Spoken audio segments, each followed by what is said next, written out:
Assalamu alaikum. Good evening, everyone. So நம்ம போன கிளாஸ்ல லைட்ஸுக்குரிய ரிவிஷனை ஸ்டார்ட் பண்ணியிருந்தோம். அதுல கடைசியா நம்ம வந்துகிட்டு ஒளி முறிவை அறிமுகப்படுத்தி இருந்தோம் நினைக்கிறேன் இல்லையா? ஒளி முறிவு சம்பந்தமான அறிமுகத்தை நாம செய்திருந்தோம். அந்த அடிப்படையில இன்றைய கிளாஸ்ல ஒளி முறிவு தொடர்பான மேலதிகமான விடயங்களை பத்தி பேசலாம். ஸோ நம்ம சொல்லிக்கொண்டு போகக்குள்ள உங்களுக்கு எதுவும் டவுட்ஸ்கள் இருந்தா நீங்க அதை எனக்கு தெரியப்படுத்தி கொள்ளுங்க. ரைட், எல்லாமே சின்ன சின்ன விஷயங்கள். லைட்ஸ் வந்துட்டு ஒரு சிறிய டாபிக். சிறிய டாபிக்னு மீன் பண்றது சாரி ஈஸியான ஒரு டாபிக்னு சொல்லலாம். ஈஸியான ஒரு டாபிக். நீங்க சரியா அதை புரிஞ்சு கொண்டீங்கன்னா சரி, அந்த கன்செப்டை நீங்க ஒழுங்கா புரிஞ்சு கொண்டாலே ஒரு இலகுவான ஒரு டாபிக்காக நீங்க இதை ஃபீல் பண்ணலாம். ஸோ நம்ம என்ன சொன்னோம்? இரண்டு வேறுபட்ட ஊடகங்களுக்கு இடையில, ரைட், இரண்டு வேறுபட்ட ஊடகங்கள். ஃபார் எக்ஸாம்பிள் ஐதான ஊடகம், அடர்ந்த ஊடகம். இந்த மாதிரி இரண்டு வேறுபட்ட ஊடகங்களுக்கு இடையில ஒரு ஒளிக்கதிரை நீங்க செலுத்தும் போது அந்த ஒளிக்கதிரானது ஒரு குறிப்பிட்ட கோணத்துல செலுத்தப்படுவதென்றால் செவ்வனோட இந்த ஒளிக்கதிர் அமைக்கிற இந்த கோணத்தை நம்ம படுகோணம்னு சொல்லுவோம். இந்த கதிரை நாம படுகதிர் அப்படின்னு சொன்னோம். இவ்வாறு ஐதான ஊடகத்திலிருந்து அடர்ந்த ஊடகத்துக்கு ஒளிக்கதிர் போகும்போது அந்த ஒளிக்கதிர் செவ்வனை நோக்கி முறிவடையும் விடயத்தையும் சொல்லி இருந்தேன். செவ்வனை நோக்கி முறிவடையுது அப்படின்னா என்ன மீனிங்? இப்படியே போக வேண்டிய ஒளிக்கதிர், இப்படியே பயணிக்க வேண்டிய ஒளிக்கதிர் இந்த அடிக்குது செவ்வன். ஆக இப்படி போக வேண்டிய ஒளிக்கதிர் செவ்வண்ட பக்கமாக திரும்புது. இப்படி செவ்வண்ட பக்கமா திரும்பினா செவ்வனை நோக்கி முறியுது அப்படின்னு அர்த்தம். செவ்வனுக்கு எதிர்பக்கமாக திரும்பினா செவ்வனை விலத்தி முறியுதுன்னு அர்த்தம். அந்த வகையில இது படுகோணம். அதே மாதிரி இதை நாம முறிகோணம் அப்படின்னு சொன்னோம். ரைட், இப்படி படுகோணம் செவ்வனோட அமைக்கிற இந்த முறிகதிர கோணத்தை நம்ம முறிகோணம்னு சொல்லியிருந்தோம். அதே போல நம்ம விலகல் கோணம் அப்படின்னா என்ன, உண்மையா விலகல் கோணம்னா என்னங்கிற விடயத்தை பத்தி பேசியிருந்தேன். ஸோ அதுல கடைசியா நான் உங்கள்கிட்ட இப்படி ஒரு கேள்வியும் கேட்டேன் இல்லையா? இப்போ ஒரு தளவாடியில ஒளிக்கதிரை நீங்க எப்படி அனுப்புறீங்க? போற இந்த ஒளிக்கதிர் இந்த தளவாடியில பட்டு தெரிக்குது. ஸோ இந்த ஒளிக்கதிர் அடைந்த விலகல் எவ்வளவு அப்படின்னு ஒரு கேள்வியை கேட்டிருந்தேன். ஸோ என்ன விடதுக்கு சொன்னீங்க? ஞாபகப்படுத்துங்க. ஒளிக்கதிர் ஒன்று தளவாடின மேற்பரப்புல செங்குத்தா பட்டு தெரிப்படையுது. இப்ப இந்த நேரத்துல இந்த ஒளிக்கதிரில ஏற்பட்ட விலகல் என்ன? கடைசியா நம்ம இதை பத்தி தான் பேசி போட்டு போனோம். விலகல் கோணம்னா என்னன்னு நாம விளங்கிக் கொள்றோம். எஸ், என்ன சொன்னோம்? 180 பாகைன்னு சொன்னோம். ஏன்? இப்படியே போக வேண்டிய ஒளிக்கதிரை நம்ம இப்படி திருப்பி இருக்கிறோம். இப்படி போக வேண்டியத நம்ம இப்படி திருப்பி அனுப்புறோம். அப்ப எவ்வளவு கோணத்தான திருப்புறோம்? 180 பாகை கோணத்தான திருப்புறோம். சோ விலகல் கோணம் 180 பாகை என்று சொன்னோம். ரைட், விளங்குதா? எப்படி விலகல் கோணம் சம்பந்தமாகவும் பேசி இருந்தோம். அடுத்த கட்டமா பாருங்க, இந்த முறிவு சம்பந்தமாக படிக்கக்கூடிய ஒரு முக்கியமான விடயம்தான் ஸ்னெல்ட விதி அப்படின்னு சொல்றது. சோ ஸ்னெல்ட விதி என்ன சொல்லுது, அவர் என்ன சொல்றாரு அப்படின்னு பாத்தீங்கன்னா, இரண்டு ஊடகங்களுக்கு இடையில ஒளிக்கதிர் முறிவடையக்குள்ள, இரு ஊடகங்களோட பொது மேற்பரப்புல ஒளிக்கதிர் இந்த மாதிரி முறிவடையக்குள்ள இந்த ஒளிக்கதிர படுகோணத்திட சைன் பருமனுக்கும் முறிகோணத்திட சைன் பருமனுக்கும் இடையிலான விகிதம் ஒரு மாறிலி என்பதுதான் ஸ்னெல்ட விதியாக இருக்குது. எப்படி? ஒளிக்கதிர் முறிவடையக்குள்ள இங்க இருக்கக்கூடிய இந்த படுகோணமும் இந்த முறிகோணத்திட சைன் பருமன்களோட விகிதம் எப்படிப்பட்டதா இருக்கும்?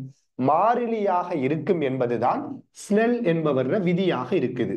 சரியானே? இதுதான் ஸ்னெல்ட விதி. ஸோ உண்மையிலேயே வந்துட்டு நம்ம ஸ்னெல்ட விதியை நம்முடைய ஏ லெவலை பொறுத்த வரையில நம்ம லைட்ஸ்ல அப்ளை பண்றோம் இல்லையா? அதாவது ஐதான ஊடகத்திலிருந்து அடர்ந்த ஊடகத்து போகல சைன் ஐக்கும் சைன் ஆருக்கும் இடையிலான விகிதம் ஒரு மாறிலின்னு சொல்லி நம்ம லைட்ஸ்ல படிக்கிறோம். ஆனா உண்மையா இந்த ஸ்னெல்ட விதி லைட்ஸுக்கு மட்டும் உரியது இல்லை. ஃபார் எக்ஸாம்பிள், நாங்க யூனிவர்சிட்டியில தேர்ட் இயர்ல டெலிகம்யூனிகேஷன் இன்ஜினியரிங்ல வந்துகிட்டு இந்த சமன்பாடு படிச்சிருக்கிறோம். இந்த சமன்பாடு டெலிகம்யூனிகேஷன் இன்ஜினியரிங்ல அப்ளை ஆகுது. விளங்கான்னு சொல்றது. அதுவும் எந்த அளவுக்குன்னா, நாங்க இந்த சமன்பாடை நிறுவி எடுத்ததுக்கு ஃபார் எக்ஸாம்பிள் சொல்லுவோமே, எங்களுக்கு ஒரு செமஸ்டர் வந்துட்டு 4 மாசம் நடக்கும்.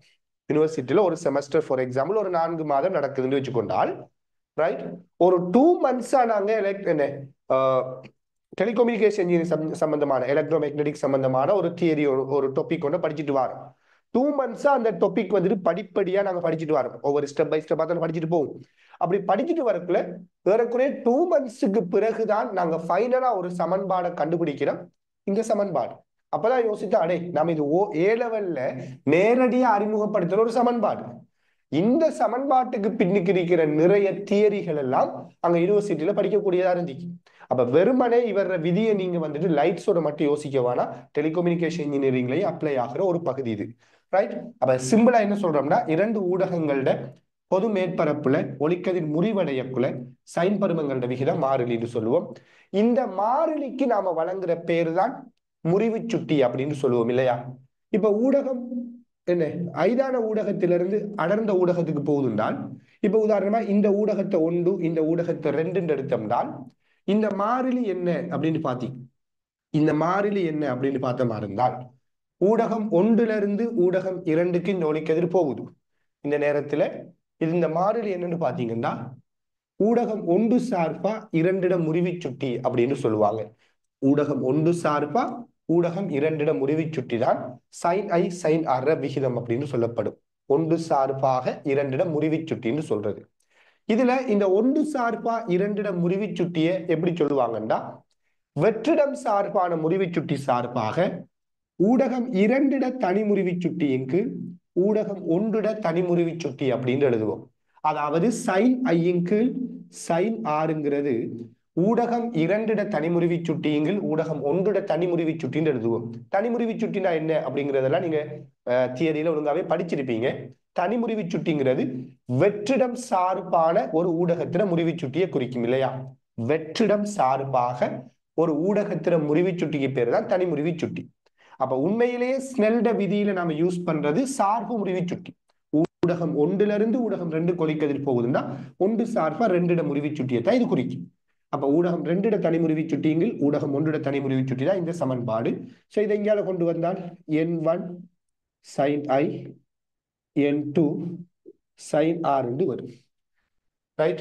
இதுல இருந்து நாம ஃபைனலா சிம்பிளா ஒரு சமன்பாடு அறிமுகப்படுத்துவோம். அந்த சமன்பாடு தான் என்னன்னு பாத்தீங்கன்னா, இப்ப இந்த ஊடகத்திட தனிமுறிவு சுட்டி n1, இந்த ஊடகத்துல ஒளிக்கதிர கோணம் i. So n1 sin i ஆல பெருக்கிறதும், இந்த ஊடகத்துல தனிமுறிவு சுட்டி n2, இந்த ஊடகத்துல முறிகோணம் r, இந்த n2 sin r ஆல பெருக்கிறதும் என்னன்னா சமன். சோ குறிப்பிட்ட ஒரு ஊடகத்தில தனிமுறிவு சுட்டிய அந்த ஊடகத்தில கோணத்தில சைன் பருமனால பெருக்கி வாரது மாறிலியாக இருக்கும்ங்கிற ஒரு முடிவுக்கு வருவோம். அதாவது n sin i அல்லது n sin θ மாறிலி எனும் முடிவுக்கு வருவோம். விளங்குதா? சோ நம்ம பொதுவா லைட்ஸ்ல இந்த சமன்பாடத்தை அதிகமா யூஸ் பண்ண போறோம். அப்ப இந்த சமன்பாடு எங்க இருந்து வந்தது பாத்தீங்கன்னா, ஸ்னெல்ட விதியிலிருந்து வருவது இல்லையா? இதெல்லாமே தெரிஞ்சிருக்கும்னு நினைக்கிறேன். ரைட். அப்ப ஃபைனலி என்ன சொல்றோம்? ஒரு ஊடகத்தில தனிமுறிவு சுட்டிய அந்த ஊடகத்தில ஒளிக்கதிர் படுகின்ற கோணத்தில சைன் பருமனால பெருக்கி வாரது எப்படிப்பட்டதா இருக்கும்? மாறிலி. அப்ப n1 sin i ஆல பெருக்கிறது, n2 sin r ஆல பெருக்கிறதுக்கு சமன்னு சொல்லுவோம். இதே மாதிரி இதே சமன்பாட்டிட வடிவத்துல இன்னும் 2 சமன்பாடுகளை குறிப்பிடுவாங்க. என்னன்னு பாத்தீங்கன்னா, ஒன்று nc மாறிலி அப்படின்னு சொல்றது.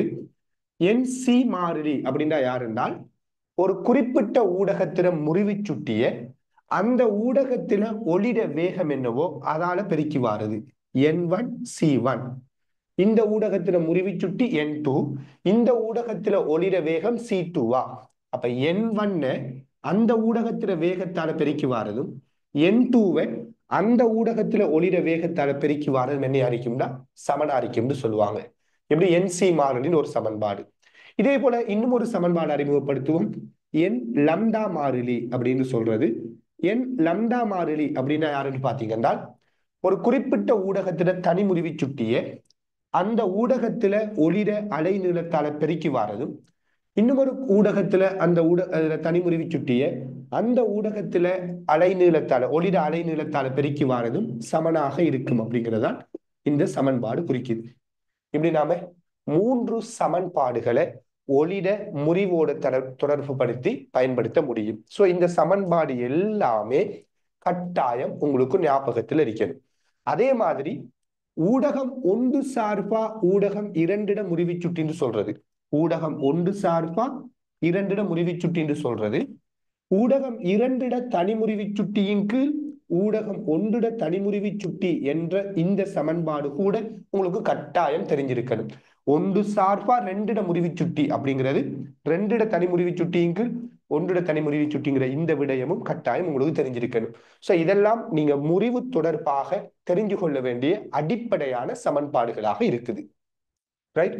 சோ இந்த சமன்பாடுகளை பேஸ் பண்ணி நாம ஒரு சில கேள்விகளை பார்க்க போறோம். அதே மாதிரி இந்த சமன்பாடுகளை வச்சு நாம என்ன செய்ய போறோம்னா சில பிராக்டிக்கலான சில உதாரணங்களை பத்தி பேச போறோம்.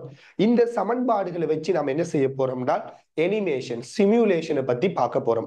சிமுலேஷன் ஒளிக்கதிர முறிவினால் ஒரு எனிமேஷன் மூலமாக உங்களுக்கு காட்ட போறேன். இந்த விடயங்கள் எல்லாம் இந்த கிளாஸ்ல நம்ம பார்க்கலாம்.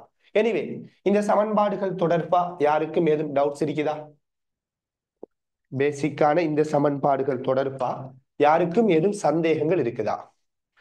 கேட்டுக்கொள்ளுங்க சந்தேகம் இருந்தால்.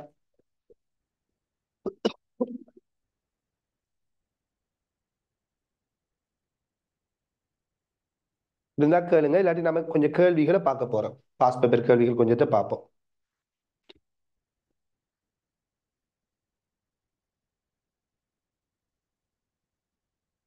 ஓகே.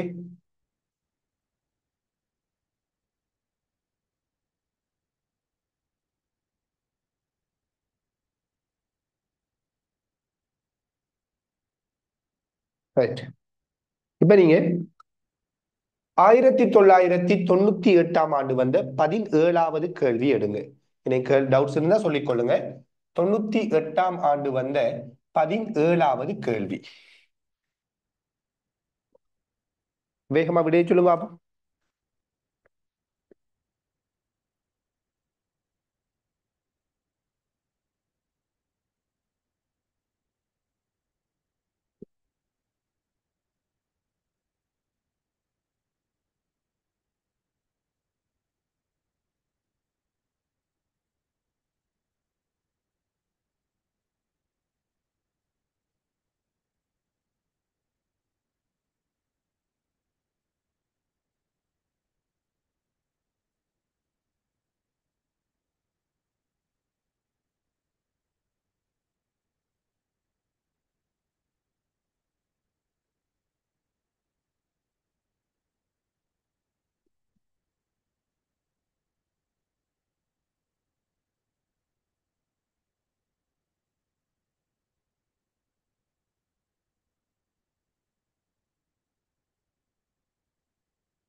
சரியா?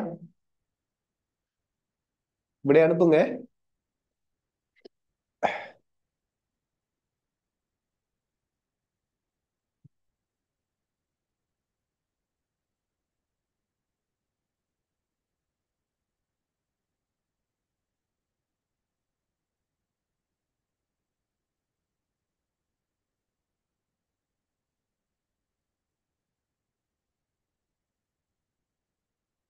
எஸ். என்ன? ஒரு குறிப்பிட்ட ஊடகம் ஒன்றிலே 3 × 10⁸ மீட்டர்/செகண்ட் என்ற கதியுடன் நகரும் 450 நானோமீட்டர் அலைநீளத்தை உடைய ஒளி அலை ஒன்று முதலாவது ஊடகத்தின் முறிவுச்சுட்டியின் 1.5 மடங்கு முறிவுச்சுட்டியை உடைய இன்னுமொரு ஊடகம் ஒன்றிலே நுழைகின்றது. இரண்டாவது ஊடகத்தில் இவ் அலையினது கதியும் அலைநீளத்தையும் தருவது. பாருங்க, ஒரு ஊடகத்திலிருந்து இன்னுமொரு ஊடகத்துக்கு போகுதாம். என்னையா முதலாவது ஊடகத்தில முறிவுச்சுட்டியை விட அடுத்த ஊடகத்தில முறிவுச்சுட்டி 1.5 மடங்கு பெரியதாம். அதாவது இது என்ன இருந்தா இதுல முறிவுச்சுட்டி 1.5 என்று அர்த்தம். நம்ம அப்படியே எடுப்போமே. ரைட். சோ இங்க இருந்து இங்க ஒளிக்கதிர் போகுது. அப்ப இது உண்மையா அடர்ந்த ஊடகம்ங்கிறத குறிக்குது. முறிவுச்சுட்டி கூட இருக்குதுன்னா அது அடர்ந்த ஊடகம். சரியா? அப்ப இங்க இருந்து இப்படி போகுது. சோ இங்க வேகம் 3 × 10⁸ மீட்டர்/செகண்ட். அதே மாதிரி இந்த ஊடகத்துல அலை நீளம் 450 நானோமீட்டர். ரைட். சோ இங்க இருந்து இப்ப இவர் இங்க போறாரு. இந்த டைம்ல அலை நீள வேகத்தை கேட்கிறாங்க. சோ உங்களுக்கு தான் தெரியுமே அந்த இது சமன்பாடு. முறிவுச்சுட்டியையும் வேகத்தையும் தொடர்புறுத்துகிற சமன்பாடு NC மாறிலி. ரைட். இங்க முறிவுச்சுட்டி N, இங்க வேகம் 3 தர 18. இங்க முடிவு சுட்டி 1.5 வேகம் சீண்டு எடுப்போம். அப்ப பாத்தீங்கன்னா என் போயிடும். அப்ப C7 1.5ண்டா 3/2. இப்ப 3 வெட்டுப்படும். சோ 2 தர 18 மீட்டர்/செகண்ட். அப்ப இந்த ஊடகத்துல அலையிட வேகம் ஒளிட வேகம் 2 தர 18. விளங்குதா? இன்னொரு விஷயம். அதே போல அலை நீளம் என் லம்டா மாறிலி அப்படின்னு நம்ம சொல்லலாம். என் லம்டா மாறிலி அப்படிங்கிற ஒரு விடயத்தை சொல்லலாம். அந்த அடிப்படையில பாத்தீங்களா இருந்தால் இங்க முறிவுச்சுட்டி எண் அலைநீளம் 450 நானோமீட்டர். இந்த ஊடகத்துல முறிவுச்சுட்டி 1.5 அலைநீளம் தெரியாது. ஆக இதை நாம சுருக்குவமா இருந்தா லம்டா சமன் என்ன வந்து 1.5 3/2 யோசிக்கலாம். அப்ப 3 45னா 15 வரும். 15 2ஆல பெருக்கினா 30. சோ 300 நானோமீட்டர் வரும். ஆக வேகம் 2 தர 18. இங்க அலைநீளம் 300 நானோமீட்டர். ரைட். அப்ப அந்த கேள்விக்கு பொருத்தமான விட 3வது விடையாக வரும். வேகுதா? 98ஆம் ஆண்டு 17வது கேள்விக்கு பொருத்தமான விட என்ன? 3வது. சோ இந்த சமன்பாடை நீங்க அப்ளை பண்ண தெரிஞ்சிருக்கணும். ரைட். இப்ப நீங்க சொல்லுங்க, இந்த 2 ஊடகங்கள்ல இந்த ஒளிக்கதிர் பயணிக்கக்குள்ள இந்த ஊடகத்துல ஒளிர மீடிரன் எஃப். இந்த ஊடகத்துல ஒளிர மீடிரன் எஃப் இருந்தால் நீங்க சொல்லுங்க, இந்த ஊடகத்துல ஒளிர மீடிரன் எவ்வளவா இருக்கும்? இங்க எஃப் இருந்தா அடுத்த ஊடகத்துல மீடிரன் என்னையா இருக்கும்?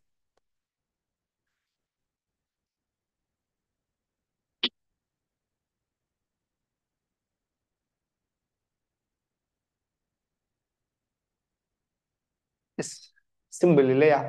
இங்க எஃப் இருந்தால் இங்கேயும் மீடிரன் அதே எஃப் ஆகத்தான் இருக்க போகுது.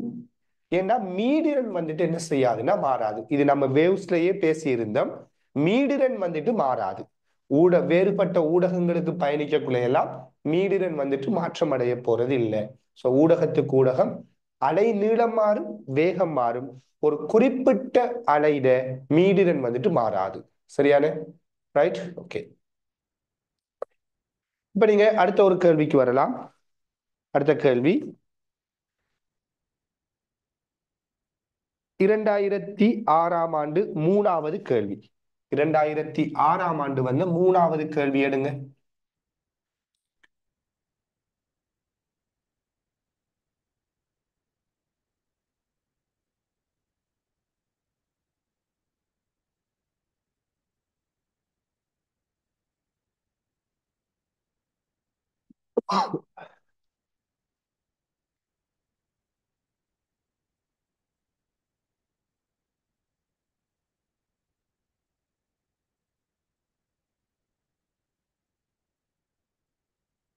வேகமா பார்த்து விடையை சொல்லிக் கொள்ளுங்க.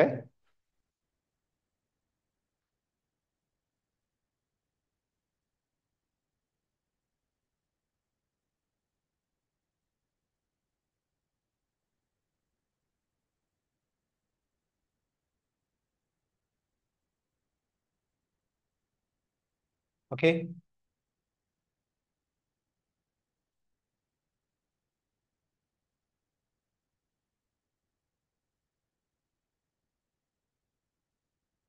ஓகே. பாருங்க, நீர்ற முறிவு சுட்டி 4/3, கண்ணாடின முறிவு சுட்டி 3/2. ஆக இப்ப என்ன கேட்கிறாங்க? கண்ணாடி சார்பு, அப்படித்தானே? கண்ணாடி சார்பாக நீர்ற முறிவு சுட்டி. சோ கண்ணாடி சார்பா நீர்ற முறிவு சுட்டின்னு எப்படி எழுதுறாங்க? Glass water. கண்ணாடி சார்பா நீர்ற முறிவு சுட்டின்னு எழுதுறோம்.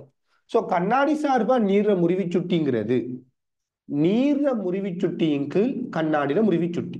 யார முறிவு சுட்டிய கேட்கிறாங்களோ, எது சார்பா யார முறிவு சுட்டிய கேட்கிறாங்களோ அவர்ற முறிவு சுட்டிய அந்த சார்பு ஊடகத்தால பிரிச்சு விட்டா சரி. சோ நீர்ற முறிவு சுட்டி தான்.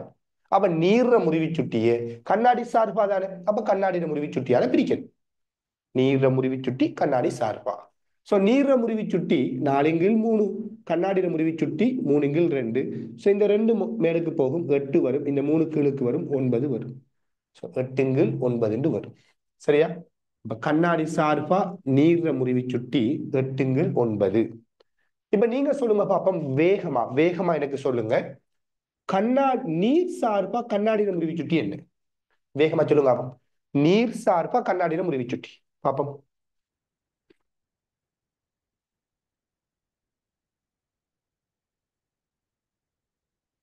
எஸ், நீர் சார்பா கண்ணாடியில முறிவு சுட்டினா யார் என்றால், கண்ணாடி சார்பா நீர்ல முறிவு சுட்டி இருக்குதானே, அதுட தலகில் பருமன்.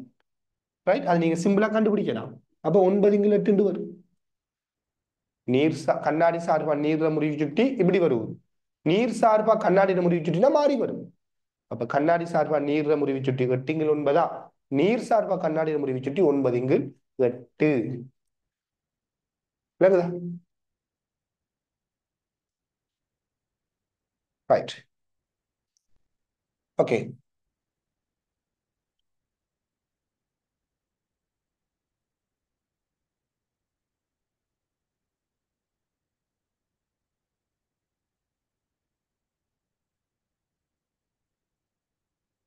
ரைட், கவனிங்க. இப்ப நாம இதுல யாருக்கும் எதுவும் டவுட் இருந்தா சொல்லிக்கொள்ளுங்க, பேசிக்கான விடயங்கள். இப்ப இந்த முறிவு தொடர்பாக அடுத்த ஒரு கட்டத்துக்குள்ள நாம போக போறோம். ரைட், அதாவது ஒரு கோலத்துல ஏற்படுகின்ற முறிவை பத்தி நான் இங்க பேச போறேன். ஒரு கோலத்துல ஏற்படுகின்ற முறிவை பத்தி நாம இங்க பேச போறோம். பாருங்க, உதாரணமா இது ஒரு கண்ணாடி கோலம் எடுத்துக்கொள்வோம். இது ஒரு கண்ணாடி கோலம், சரியா? இது யாருன்னு பாத்தீங்கன்னா வலி. இவர் யாரு? வலி. இப்ப கண்ணாடி கோலம் ஒன்று இருக்குது, இதை சுத்தி வலிங்கிற ஊடகம் இருக்கு. இப்ப நாம ஒரு ஒளிக்கதிரை இந்த ஊடகத்தை நோக்கி, இந்த கண்ணாடி கோலத்தை நோக்கி அனுப்ப போறோம். பாத்தீங்கன்னா ரைட், இப்படி ஒரு ஒளிக்கதிரை அனுப்புவோம்.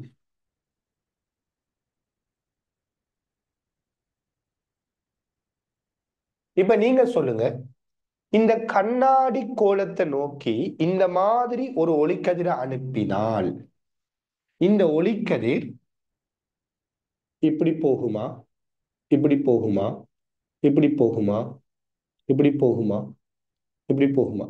ஏ பி சி டி இ. பாப்பமே எத்தனை பேர் சரியா சொல்றீங்கன்னு சொல்லி. எப்படி இந்த கண்ணாடி கோலத்தை நோக்கி இந்த மாதிரி ஒரு ஒளிக்கதிர் அனுப்பினால் இந்த ஒளிக்கதிர் எப்படி ட்ராவல் பண்ணும்? இன்னொரு விடயம், ஏபிசிடி 5 ஆப்ஷன் தந்திருக்கிறேன்.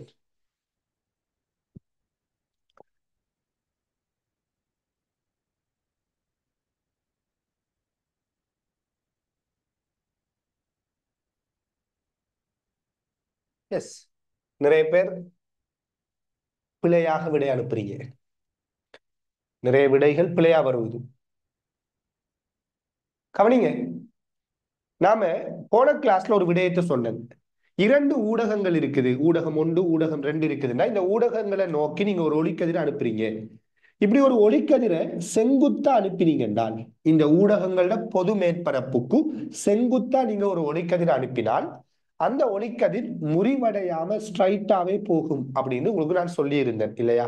செங்குத்தாக ஊடகங்களோட பொது மேற்பரப்புக்கு செங்குத்தாக ஒளிக்கதிர் போனா முறிவடையாதுன்னு படிச்சிருக்கிறோம். இப்ப நாம இப்படி ஒரு ஒளிக்கதிரை அனுப்புறோம்னால் இந்த ஒளிக்கதிர பாதை எப்படி இருக்குன்னு கேட்கிறாங்களா? முதல் நீங்க என்னத்தை யோசிக்கணும்னால், இந்த ஒளிக்கதிர் இந்த ஊடகங்களோட பொது மேற்பரப்புல படக்குல இதுல செவ்வன் எப்படி இருக்குன்னு யோசிக்கணும். இந்த ஒளிக்கதிர் இந்த ஊடகங்களோட பொது மேற்பரப்புல படக்குல இதுல செவ்வன் எப்படி இருக்குன்னு யோசிக்கணும். அதாவது எப்பயுமே ஒரு கோலத்திட மேற்பரப்புன்னு சொல்றது அந்த கோலத்துக்கு நாம வரையக்கூடிய தொடரி கோடா இருக்கு.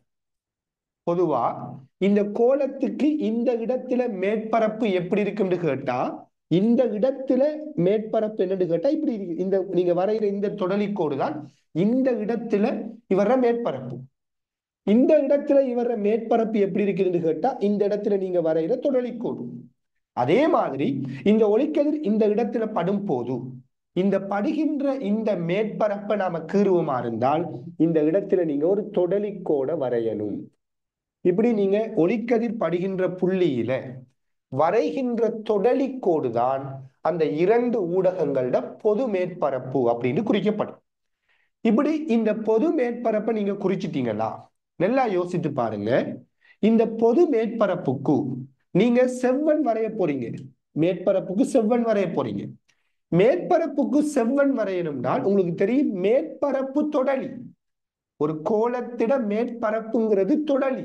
அப்ப அதுக்கு செவ்வன் வரைகிறோம்னால் நீங்க மையத்திலிருந்து அந்த தொடலிக்கு வரைகின்ற ஆரை கோடுதான் செவ்வன். அதாவது இப்ப மையத்திலிருந்து இப்படி ஒரு கோட்டை கீறீங்கவா, இந்த கோடு இந்த ஆரை கோடு இருக்குவா, இந்த ஆரை கோடு தான் யாருண்டா இந்த மேற்பரப்புக்கு செவ்வன். அப்ப முதலாவது என்ன, ஒரு கோலத்தில மேற்பரப்புங்கிறது அந்த கோலத்துல எந்த புள்ளியில மேற்பரப்பு கேட்கிறாங்களோ அந்த புள்ளிக்கு நீங்க வரைகிற தொடலி, அதுதான் அந்த இடத்துக்கான மேற்பரப்பு. சோ ஒளிக்கதிர் இந்த இடத்துல படுவதா, இந்த இடத்துல நீங்க வரைகிற தொடலி கோடு தான் இந்த இடத்துக்கான மேற்பரப்பு. அதே நேரத்துல மையத்திலிருந்து இந்த ஒளிக்கதிர் படுற புள்ளிக்கு ஒரு கோட்டை கீறீங்களா, அந்த கோடு தான் யார் அரிப்பாரு, அந்த மேற்பரப்புக்கு செங்குத்தா அரிக்கும், அதாவது செவ்வனா அரிக்கும். மொத்தத்துல ஃபைனலா சிம்பிளா நாம் என்ன சொல்லலாம் என்றால், கோல மேற்பரப்புக்கு செவ்வன் கீறணும்டா மையத்திலிருந்து ஒரு கோட்டை கீறுங்க, அதான் செவ்வன். கோல மேற்பரப்புல இருந்து செவ்வன் கீறணும்னா மையத்திலிருந்து ஒரு கோட்டை கீறுங்க, அந்த கோடுதான் யாரு, செவ்வன். விளங்குதா? இப்ப இந்த செவ்வனோட இந்த ஒளிக்கதிர் அமைக்கிற கோணம் என்ன, பூஜ்ஜியம். அதாவது இந்த மேற்பரப்புக்கு இந்த ஒளிக்கதிர் எப்படி படுவதுன்னா செங்குத்தா படுவது. ஒளிக்கதிர் செங்குத்தா பட்டால் அந்த ஒளிக்கதிர் என்ன செய்யாது, முறியாது. சோ ஒளிக்கதிர் ஸ்ட்ரைட்டா போ, இப்படியேதான் போ. இந்த ஒளிக்கதிர் செய்யும் இந்த மையத்துக்குள்ளால ஸ்ட்ரைட்டா இப்படி போ. இப்ப திருப்பி இந்த மேற்பரப்புல வரும் கண்ணாடி வழி இடைமுகம், இங்க வரும். இங்கேயும் பாத்தீங்கன்னா தொடலிக்கோடு இந்த அரிக்குது, இதான் மேற்பரப்பு.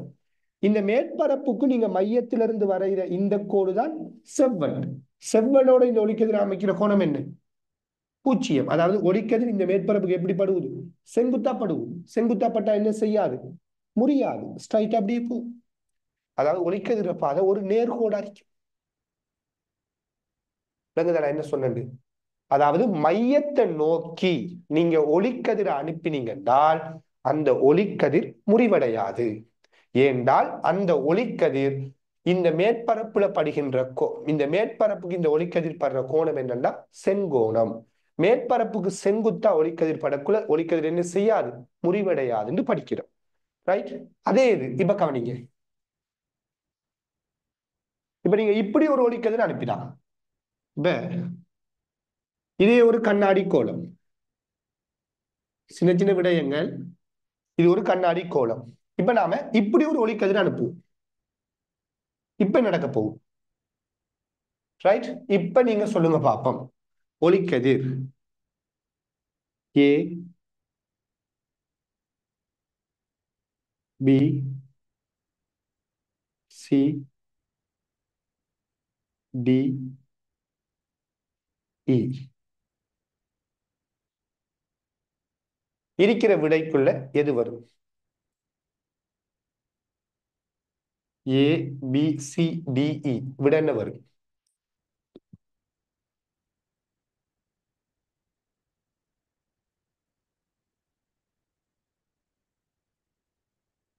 வழியிலிருந்து கண்ணாடியை நோக்கி போற ஒளிக்கதிர்.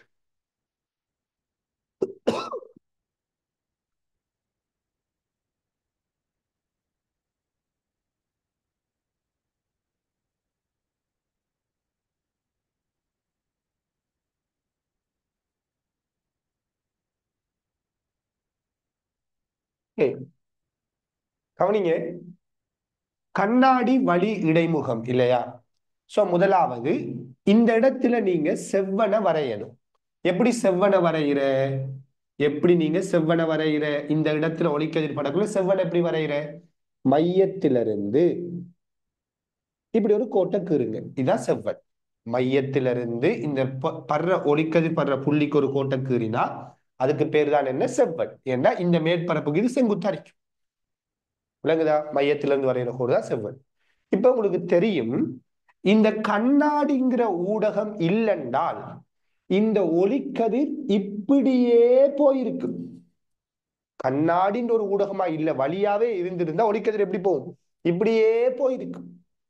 சோ இது ஐதான ஊடகம், இது அடர்ந்த ஊடகமா இருக்கிறதால இப்படி போக வேண்டிய ஒளிக்கதிர் எந்த பக்கமாக திரும்பும்? இந்த செவ்வண்ட பக்கமாக திரும்பும். அதான் செவ்வனை நோக்கி முடிகிறது. அதனால இந்த ஒளிக்கதிர் இப்படி போகும். ஆக இந்த கேள்விக்கு பொருத்தமான விட சி. இப்படி வராது, மையத்தை நோக்கி வராது. மையம் செவ்வன். விலங்க சொல்றேன், இப்படி ஒரு ஒளிக்கதிரை நீங்க அனுப்புறீங்கடா, இது செவ்வன். இப்படி போற ஒளிக்கதிர் இப்படியே போக வேண்டியது செவ்வனை நோக்கி முறியீடு அப்படி போகுன்னு சொல்லுவோம். அதே மாதிரி இப்படியே போக வேண்டியது செவ்வனை நோக்குதுண்டா, இதான் செவ்வன். இப்ப செவ்வன் பக்கமா திரும்பணும், இப்படி போ. ரைட், சரியா புரிஞ்சு கொள்ளணும். சின்ன விஷயம் இது, இதுல எல்லாம் பிளவு வரக்கூடாது. பிள்ளையா விட சொல்றீங்க, இதெல்லாம் பிளவுற விஷயமே இல்ல, பேசிக் இதெல்லாம். இப்ப இந்த ஒளிக்கதிர் இந்த போகுது, இந்த இடத்திலிருந்து இந்த ஒளிக்கதிர் எப்படி வெளியாகும்? அது அடுத்த கேள்வி. இந்த கோலத்தை வச்சு எக்கச்சக்கம் நிறைய தடவை கேள்வி வந்திருக்குது. எஸ்ஏ கேள்வி வந்திருக்குது, எம்சிக்கு கேள்வி வந்திருக்குது, ஈவன் ஸ்ட்ரக்சர்ல கூட கேள்வி வந்திருக்கு. பழைய ஸ்ட்ரக்சர் கேள்வி கூட இருக்குது. ரைட். இப்ப பாருங்க, இந்த ஒளிக்கதிர் இப்படியே வரும், இந்த மேற்பரப்புல படும், எப்படி டிராவல் பண்ணும்னு கண்டுபிடிக்கணும். சோ நீங்க என்ன செய்யுங்க, மையத்திலிருந்து இந்த இடத்துக்கு ஒரு கோட்டை வரைங்க. அந்த கோடு தான், அந்த ஆரை கோடு தான் செவ்வன். இப்ப நாம் என்ன சொல்லுவோம், இது அடர்ந்த ஊடகம், இது ஐதான ஊடகம். சோ இப்படியே போக வேண்டிய ஒளிக்கதிர், இப்படியே போக வேண்டிய ஒளிக்கதிர் செவ்வனை விளத்தி முறியும். அப்ப இப்படி போகும், விளங்குதா? செவ்வனை விளத்தி முறிஞ்சு இப்படி போகும். இதுதான் ஒளிக்கதிர பாதை. வழியிலிருந்து கண்ணாடியை நோக்கி ஒளிக்கதிர் போனா ஒளிக்கதிர் இப்படித்தான் போகும்.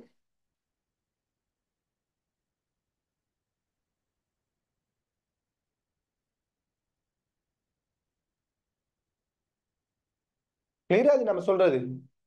சரியா புரிஞ்சு கொள்ளுங்க வித்தியாசத்தை, சின்ன சின்ன விஷயங்கள். அடுத்தது, இப்ப இது வழி, இது கண்ணாடி, மாறி வரட்டும். இப்ப இவர் யாருன்னா, இது வழி கண்ணாடியா இருந்துச்சு இல்லையா? இப்ப இது கண்ணாடி, சுத்தி இருக்கிற ஊடகம் கண்ணாடி. இப்படியெல்லாம் வந்துட்டு கேள்வி. சுத்தி இருக்கிற ஊடகம் கண்ணாடி, கோள வடிவத்துல வழி இருக்குது, கண்ணாடிக்குள்ள ஒரு குமிழ் இருக்குதுன்னு அர்த்தம். ரைட். இப்ப பாருங்க, இப்படி ஒரு ஒளிக்கதிர் வரும். இந்த ஒளிக்கதிர பாதையை கீற போறேன். முதலாவது, இந்த ஒளிக்கதிர் படுற இடத்துல நாம செவ்வனை வரைஞ்சிட்டோம். இந்த ஒளிக்கதிர் படுற இடத்துல நாம செவ்வனை வரைஞ்சிட்டோம், சரியா? இப்ப அடர்ந்த ஊடகத்திலிருந்து ஐதான ஊடகத்துக்கு ஒளிக்கதிர் போகும். அடர்ந்த ஊடகத்திலிருந்து ஐதான ஊடகத்துக்கு ஒளிக்கதிர் போகும். இது அடர்ந்த ஊடகம், இது ஐதான ஊடகம். சோ இப்படியே போக வேண்டிய ஒளிக்கதிர் செவ்வனை விளத்தி முறியும். சோ இப்படி போகும், செவ்வனை விளத்தி முறியும், இப்படி போகும். திருப்பி இப்படியே போக வேண்டியது செவ்வன் இந்த அறிக்குதா, அப்ப செவ்வனுக்கு எதிர்பக்கமா திரும்ப செவ்வனை விளத்தி இப்படி போயிட்டு, இப்ப இந்த மேற்பரப்பு வழி கண்ணாடி. இப்ப இந்த இடத்துல ஒளிக்கதிர் எப்படி போகும்? அப்ப நீங்க இந்த இடத்துல ஒரு செவ்வனை கீறுங்க. மையத்துல இருந்து வரைகிற ஆரை கோடு தான் செவ்வன். இப்ப இப்படியே போக வேண்டிய ஒளிக்கதிர், இப்படியே போக வேண்டிய ஒளிக்கதிர் என்ன நடக்கும்? ஐதான ஊடகத்திலிருந்து அடர்ந்த ஊடகத்துக்கு போகும். அப்ப இந்த ஒளிக்கதிர் செவ்வனை நோக்கி முறியும், இப்படி போகும். இதுதான் இந்த ஒளிக்கதிர் பயணிக்கிற பாதை. இப்ப இது ஐதான ஊடகமான இருந்தா இந்த வடிவத்துல வரும். அடர்ந்த ஊடகமா இப்படி இருக்கு, மையத்தை நோக்கி ஒளிக்கதிர் அனுப்பினா இப்படி இருக்கு.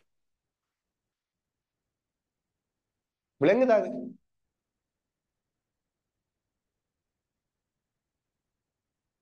யாருக்கும் ஏற்கனவே இது சம்பந்தமா படிக்காதாக்கள் கிளியராது?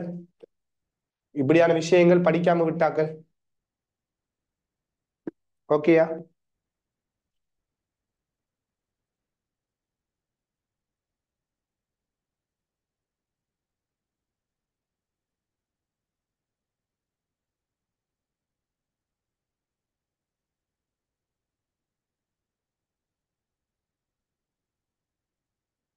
ஓகே.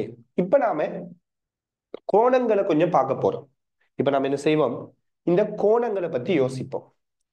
அதாவது கவனிங்க, இப்ப இந்த ஒளிக்கதிர் இந்த இடத்துல படுற கோணத்தை ஐ என்று சொல்றேன். உங்களுக்கு தெரியும், செவ்வனோட இந்த ஒளிக்கதிர் அமைக்கிற இந்த கோணம் தான் படுகோணம். சோ இந்த படுகோணத்தை நான் ஐ என்று சொல்றேன். ரைட். செவ்வனோட இந்த ஒளிக்கதிர் அமைக்கிற இந்த கோணம் தான் முறிகோணம். அப்ப நாம இதை ஆர் என்று சொல்லுவோம். இது ஐ, இது ஆர். ஓகே தானே? சரி, நினைக்கிறேன் இது ஐ, இது ஆர். விளங்குதா? ரைட். இப்ப நீங்க சொல்லுங்க பாப்போம், இந்த கோணம் என்ன? வேகமா சொல்லுங்க. இந்த கோணம் எவ்வளவாக இருக்கும்? எஸ், ஆறாகத்தான் இருக்கும். ஏன் ஆறா இருக்கும்? ஏண்டால் இந்த முக்கோணி இருக்குத்தானே, இது ஒரு இரு சமபக்க முக்கோணி. எல்லாம் எது பாருங்க, இந்த முக்கோணி எடுத்தீங்கன்னா இப்படி இருக்குது. இந்த கோணத்தை நம்ம ஆறுன்னு சொல்றோம். சோ இந்த கோணம் என்னையா இருக்குன்னா ஆறா தான் இருக்கும். ஏன்? இது ஒரு இரு சமபக்க முக்கோணி. ஏண்டா இது வட்டத்திட ஆரை, இதுவும் வட்டத்திட ஆரை தானே. இது வட்டத்திட ஆரை தாடா, இதுவும் வட்டத்திட ஆரை தானே. அப்ப இரு சமபக்க முக்கோணி தானே, இந்த பக்கம் இந்த பக்கமும் சமன். சோ இந்த கோணம் இந்த கோணமும் சமன். இது ஆறா, இதுவும் ஆறு. இப்ப அடுத்தது, இப்ப நீங்க சொல்லுங்க, இந்த வெளியேற இந்த ஒளிக்கதிர் செவ்வனோட அமைக்கிற இந்த கோணம் என்ன வரும்? வெளியேறுகின்ற இந்த ஒளிக்கதிர் செவ்வனோட அமைக்கிற கோணம் என்ன வரும்?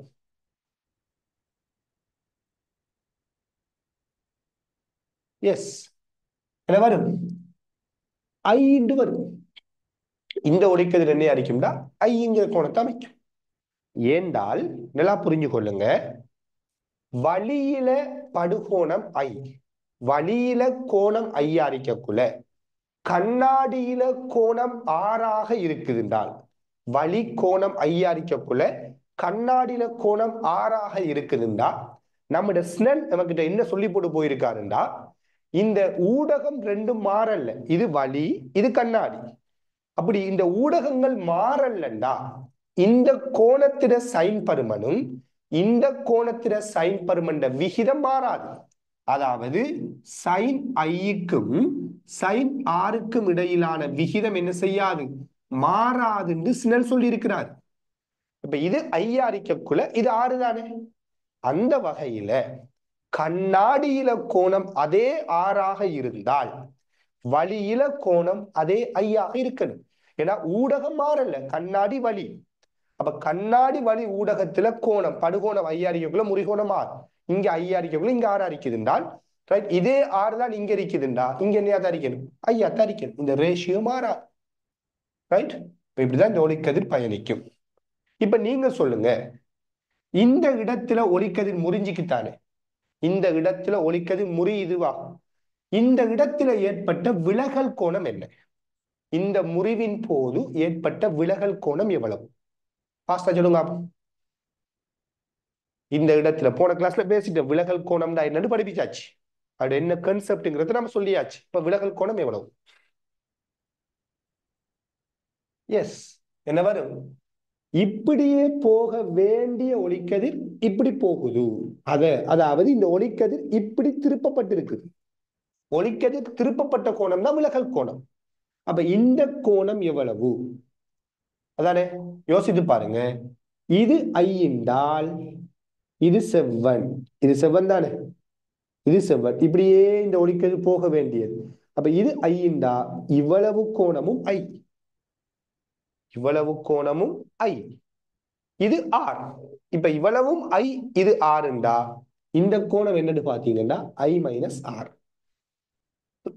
படத்தை பெருசாக்குனீங்கன்னா உங்களுக்கு இன்னும் தெளிவா கிடைக்கும் நம்புறேன். சரியானே? இது ஐண்டா குத்ததிர் கோணத்தின்படி இவ்வளவும் ஐ, இது ஆர். அப்ப இது ஐ மைனஸ் ஆர். இதே மாதிரி இந்த இடத்துல விலகல் கோணத்தை எடுத்தீங்கன்னா இப்படியே போக வேண்டிய ஒளிக்கதிர் இப்படி போகுது, இப்படி போக வேண்டியது இப்படி போகுது. அப்ப இதான் இங்க விலகல் கோணம். சோ இந்த விலகல் கோணம் என்னன்னு பாத்தீங்கன்னா இவ்வளவும் ஐ, செவ்வனோட அமைக்கிற கோணம் ஐ, இது ஆர். அப்ப இப்படியே போக வேண்டியது இப்படி போகுது. அப்ப இவ்வளவும் ஐ, இவ்வளவும் ஆர். அப்ப இந்த கோணம் என்ன? ஐ, இது ஆர். அப்ப இந்த ஐயில இருந்து குறிச்சிட்டு இது ஆர் என்றால் இந்த இருக்குது இப்படி போகுது, இப்படி போகுது, இவ்வளவும் ஆர். இவ்வளவும் ஐ இவ்வளவும் ஆர் என்றால் ஐயிலிருந்து ஆரை கழிச்சு வாரது ஐ மைனஸ் ஆர். அப்ப இங்க இந்த ஒளிக்கதிர் இப்படி போக வேண்டியது இப்படி போகுதா, விலகினது ஐ மைனஸ் ஆர், இங்க விலகினது ஐ மைனஸ் ஆர். விளங்குதா? அப்ப மொத்தமா ஒளிக்கதிர்ல ஏற்பட்ட விலகல், இப்படி போன ஒளிக்கதிர் ஃபைனலா இப்படி போகுதா, மொத்தமான விலகல், மொத்த விலகல் என்ன அப்படின்னு பாத்தீங்கன்னா இங்கிருந்து வலஞ்சுழியாக ஐ மைனஸ் ஆர் கோணம் திரும்புது, வலஞ்சுழியாக ஐ மைனஸ் ஆர் கோணம் திரும்புது. திருப்பி இப்படியே போக வேண்டியது இப்படி திரும்புது, வலஞ்சுழியாக ஐ மைனஸ் ஆர். இதுவும் வலஞ்சுழியா திரும்புது, இங்கேயும் வலஞ்சுழியா திரும்புது. அப்ப ரெண்டும் கூட்டுப்படும். சோ ஐ மைனஸ் ஆரும் ஐ மைனஸ் ஆரும் கூட்டுப்படும். கூட்டுப்பட்டால் 2i மைனஸ் ஆர் என்று வரும். இதுதான் இங்க விலகல், மொத்தமான விலகல் கோணமா இருக்கும். சரியான? இப்படி நீங்க படுகோணம், முறிகோணம், விலகல் கோணங்களை கண்டுபிடிக்கிறதும் கட்டாயம் உனக்கு தெளிவா தெரிஞ்சிருக்கணும். இதே மாதிரி நீங்க செல்ஃபா செய்து கண்டுபிடிச்சு பாருங்க. நான் விடையை மட்டும் சொல்றேன். அதாவது இங்க படுகோணம் ஐ, இங்க முறிகோணம் இவ்வளவும் ஆர். அப்ப இதுவும் ஆர், இது ஐ. செவ்வனோட அமைக்கிற கோணம் இப்படி அடிச்சுட்டாங்க ஐ என்று. இதான் செவ்வன். செவ்வனோட அமைக்கிற கோணம் தான் படுகோணம், முறிகோணம். அப்ப இவ்வளவும் ஐ, இவ்வளவும் ஆர். அப்ப இது ஆறுண்டா இவ்வளவும் ஆர், இது செவ்வனோட அமைக்கிற இந்த கோணம். அப்ப ஐயா இருக்கு. இங்க நீங்க கண்டுபிடிச்சு பாருங்க, மொத்த விலகல் எப்படி வரும்னா மாறி வரும். 2r மைனஸ் ஐ என்று வருமா? நீங்க ட்ரை பண்ணி பாருங்க. பிறகு இதுக்கு விட என்ன வரும்னா 2r மைனஸ் ஐ என்று வரும். விளங்குதா? இதுதான் கோலங்கள் சம்பந்தமாக நாம தெரிஞ்சிருக்க வேண்டிய விடயங்கள். ரைட்? ஓகே. சோ இது சம்பந்தமா வந்த கேள்விகளை நாம இப்ப எடுத்துக்கொள்ளலாம்.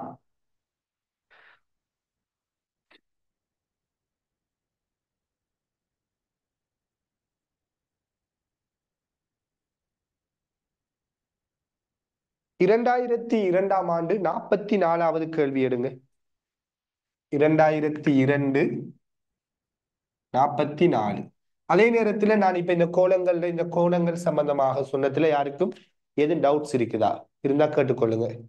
கோலங்கள் சம்பந்தமா சொன்ன விடயங்கள்ல எதுவும் டவுட்ஸ் இருந்தா கேட்டுக்கொள்ளுங்க. 2002 44வது கேள்வி எடுத்துக்கொள்ளுங்க.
ஓகே. 2002 44வது கேள்வி. ஒரு நிற ஒளிக்கதிர் ஐயானது கண்ணாடி குற்றி ஒன்றில் உள்ள ஒரு கோள வளிக்குமிழியை உருவில் காட்டப்பட்டுள்ளவாறு அணுகுகின்றது.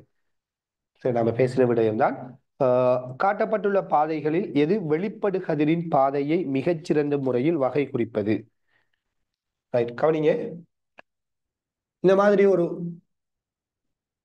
அமைப்பு இல்லையா, இப்படி ஒரு ஒளிக்கதிர் வருவதுதான். இது ஐதான ஊடகம். எப்படி ஒளிக்கதிர பாதை வரும்னு கேட்கிறாங்க. ஸோ உங்களுக்கு தெரியும், அடர்ந்த ஊடகத்திலிருந்து ஐதான ஊடகத்துக்கு போகுதுன்னா செவ்வன விளத்தி முறியும். ஸோ இப்படி போகும். திருப்பி இது ஐதான ஊடகம், இது அடர்ந்த ஊடகம். அப்ப ஐதான ஊடகத்திலிருந்து அடர்ந்த ஊடகத்துக்கு போகுதுன்னா ஒளிக்கதிர் செவ்வன நோக்கி முறியும். அப்ப ஒளிக்கதிர் இப்படி போகணும். அந்த வகையில இருக்கிற விடைக்குள்ள பொருத்தமா ஏ மட்டும்தான் செட் ஆகுது இல்லையா? அப்ப பொருத்தமான விடை முதலாவது விடையாக வரும். வந்தீங்க எல்லாருக்கும்? யாருக்கு எதுவும் பிரச்சனை இருந்தா சொல்லிக்கொள்ளுங்க, எது டவுட் இருந்தா கேட்டுக்கொள்ளுங்க. 2010ஆம் ஆண்டு வந்த 57வது கேள்வி எடுங்க. 2010ஆம் ஆண்டு வந்த 57. ட்ரை பண்ணுங்க.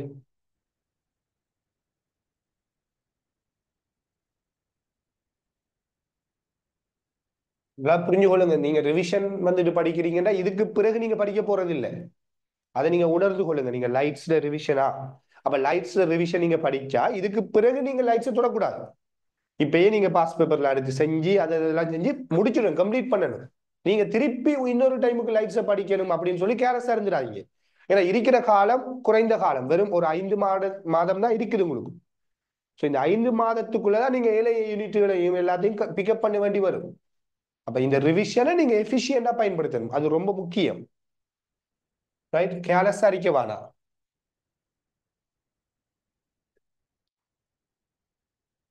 அடுத்து இப்ப நீங்க பட்டு இருப்பீங்க இல்லையா, நிறைய விஷயங்கள் பட்டு அனுபவம் ஒன்று உங்களுக்கு கிடைச்சிருக்கு. இதுக்கு பிறகு நாம திருப்பி இன்னும் திருந்தா ஒரு நிலைக்கு போயிடக்கூடாது, திருந்திடணும்.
சரியா? பாருங்க, 2010ஆம் ஆண்டு 57வது கேள்வி. ஒரு நிற ஒளிக்கதிர் ஒன்று ஓவை மையமாக கொண்ட ஓர் ஊடுகாட்டும் பிளாத்திக் கோலத்தின் மீது ஒரு விட்டத்திற்கு அண்மையிலும் அதற்கு சமாந்தரமாகவும் பட்டு உருவில் காணப்படுகின்றவாறு முறிவடைகின்றது. பிளாத்திக்கின் முறிவு சுட்டி அன்னளவாக என்ன அப்படின்னு சொல்லி கேட்கிறாங்க. ஸோ இந்த கேள்வி கொஞ்சம் கவனம் எடுத்து செய்யணும். ரைட், என்னையாம், ஒரு நிற ஒளிக்கதிராம் ஓவை மையமாக கொண்ட ஒரு ஊடுகாட்டும் பிளாத்திக்கு கோலத்தின் மீது ஒரு விட்டத்திற்கு அண்மையிலும் அதற்கு சமாந்தரமாகவும் பட்டு உருவில் காணப்படுறவாறு முறிவடைதான். சரியா? முறிவு சுட்டி அன்னளவா என்ன அப்படின்னு கேட்கிறாங்க. முதலாவது விடயம், இந்த ஒளிக்கதிர் இந்த மேற்பரப்புல படுவதானே. நான் இந்த மேற்பரப்புல படுற படுகோணத்தை ஐ என்று சொல்றேன். செவ்வனோட இந்த ஒளிக்கதிர் அமைக்கிற கோணம் என்ன? ஐ. அதே போல இந்த ஒளிக்கதிர் முறிவடைகிற இந்த கோணத்தை நான் ஆர் என்று சொல்றேன். செவ்வனோட ஒளிக்கதிர் அமைக்கிற கோணம் அதான் ஆர். சோ இது ஆர் என்றால் இந்த கோணமும் ஆர், இந்த கோணம் ஐ, செவ்வனோட அமைக்கிற கோணம் இப்படி வரும் இல்லையா? ரைட். இப்ப கவனிங்க, இந்த ஊடகத்தில முறிவு சுட்டி என்னங்கிறதான் கேள்வி. நான் இந்த ஊடகத்தில முறிவு சுட்டிய என் என்று எடுக்கிறேன். அடுத்த ஊடகம், சுத்தி இருக்கிற ஊடகம் யாரு? ரைட்.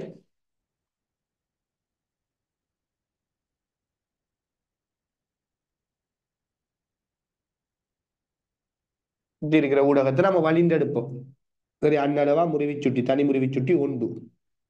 ரைட், இப்படி எடுக்கிறேன். இப்ப கவனிங்க, இந்த ஒளிக்கதிர் இந்த மேற்பரப்புல பட்டு இப்படி முறிவடையுது. படுகோணம் ஐ, முறிகோணம் ஆர். சோ இது ரெண்டையும் தொடர்படுத்துற சமன்பாடத்தை நம்ம என்ன சொல்றோம்? என் சைன் தீட்டா மாறிலி அப்படின்னு அறிமுகப்படுத்தினோம். அதாவது இந்த ஊடகம் வழி, இந்த ஊடகத்துல படுகோணத்தை நான் ஐ என்று எடுக்கிறேன். அப்ப முறிவு சுட்டி ஒன்று, வழிட தனி முறிவு சுட்டி அன்னளவா ஒன்று, படுகோணம் ஐ. அப்ப 1 இன்டு சைன் ஐ. இவர் இந்த பிளாத்திக்கு ஊடகத்துல முறிவு சுட்டி என், இங்க முறிகோணம் ஆர். அப்ப என் இன்டு சைன் ஆர் இப்படி வரும். 1 இன்டு சைன் ஐ, என் இன்டு சைன் ஆருக்கு சமன். இப்ப கவனிங்க, இந்த எண் தான் என்னங்கிறது கேள்வி. அப்ப என் சமன் சைன் ஐயின் கீழ் சைன் ஆர் என்று வரும் இல்லையா? கேள்வியில ஒரு விடயத்தை தந்திருக்கிறாங்க. Sine theta அன்னளவா எப்படிப்பட்டதா?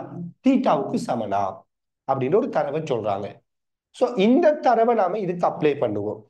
அதாவது சைன் ஐ அன்னளவா ஐக்கு சமன், சைன் ஆர் அன்னளவா ஆருக்கு சமன். எப்படி எழுதலாம்? சைன் ஐ சைன் ஆர் அன்னளவா ஐயின் கீழ் ஆர் என்று எழுதலாம். ஏன்னா சைன் தீட்டா அன்னளவா தீட்டாவுக்கு சமன்ங்கிற ஒரு விஷயத்தை சொல்றாங்க.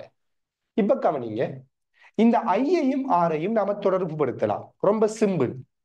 அதாவது இது ஆர், இதுவும் ஆர் இல்லையா? சோ இந்த கோணம் என்னையா இருக்கும்? முக்கோணிட அகக்கோணங்கள், இரு அகக்கோணங்களின் கூட்டுத்தொகை மூன்றாவது இதர புறக்கோணத்துக்கு சமனா இருக்கும். என்ன சொல்றேன்? இப்படி ஒரு முக்கோணி எடுங்க. இது ஆர், இதுவும் ஆர். சோ இந்த கோணம் என்னன்னு கேட்டா இது ஆர், இது ஆர்னா இது 2R. ஒரு முக்கோணிட இரு அகக்கோணங்களோட கூட்டுத்தொகை மூன்றாவது புறக்கோணத்துக்கு சமன். சோ இது 2R என்று சொல்லுவோம். இந்த 2R அடுத்தது என்னத்துக்கு சமன் பாத்தீங்கன்னா இந்த ஐக்கு இந்த 2R சமனா இருக்கும். ஏண்டால் இந்த விட்டத்துக்கு இந்த ஒளிக்கதிர் சமாந்தரம் கேள்வியில சொல்றாங்க.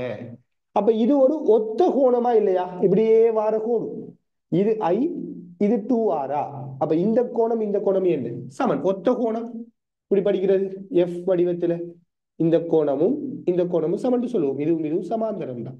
சோ இந்த கோடும் இந்த கோடும் சமாந்தரம் தான். அப்ப இந்த கோணம் ஐ, இந்த கோணம் 2R. கோணங்களோட கூட்டுத்தொகையின்படி இது 2R. அப்ப இந்த ஐ இந்த 2Rக்கு என்ன? சமன்.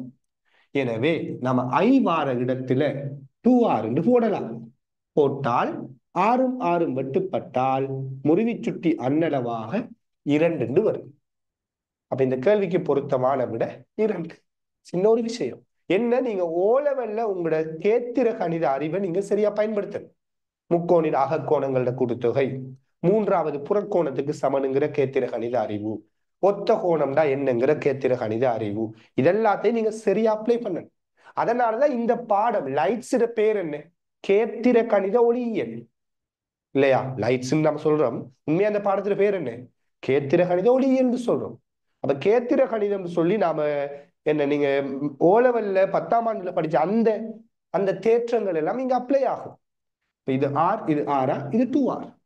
இந்த ஐ இந்த 2Rக்கு சமம். பிரதீட்டா விட. சரி, இப்ப நான் இந்த கேள்வியை இன்னும் கொஞ்சம் டீப்பா பேச போறேன். யாராச்சும் சொல்லுங்க பாப்போம்.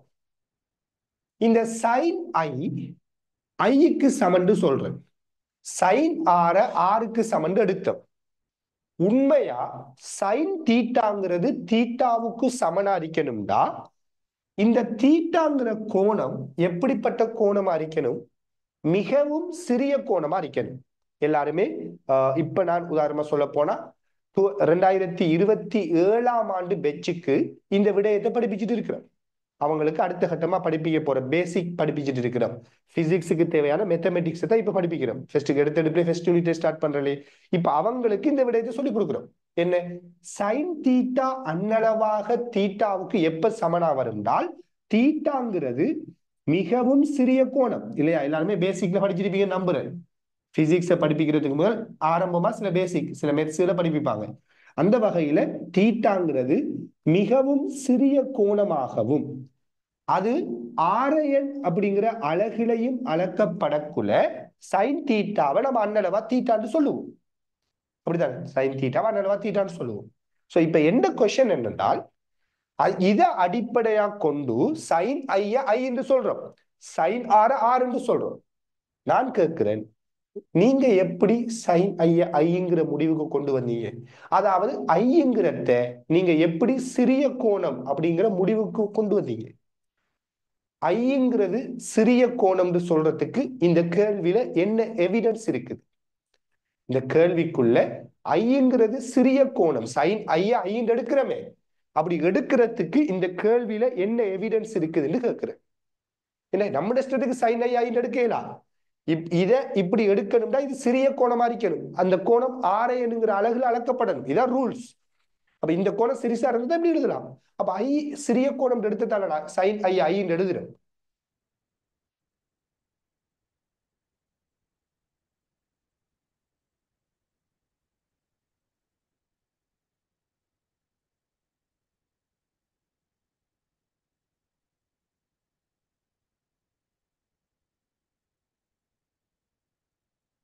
எஸ், கொஞ்சம் பேர் கண்டுபிடிக்கிறீங்க, ஹெச் பண்ணிட்டீங்க.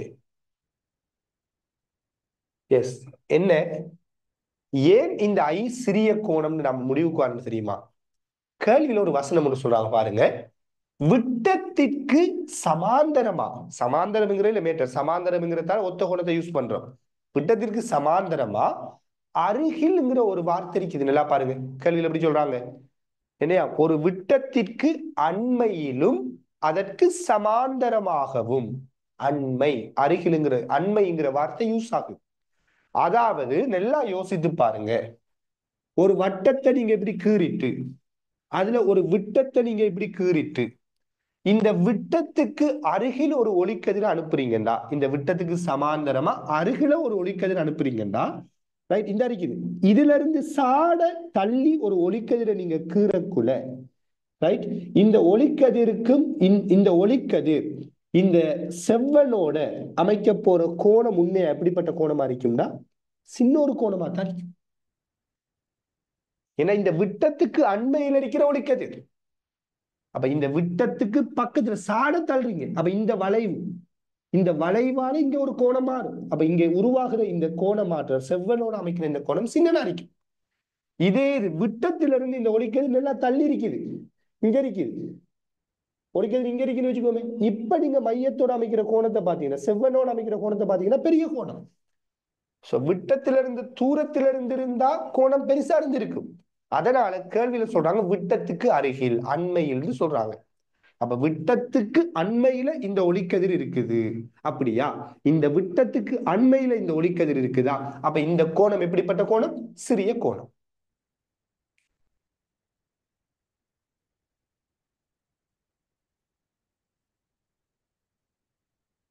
விளங்குதா?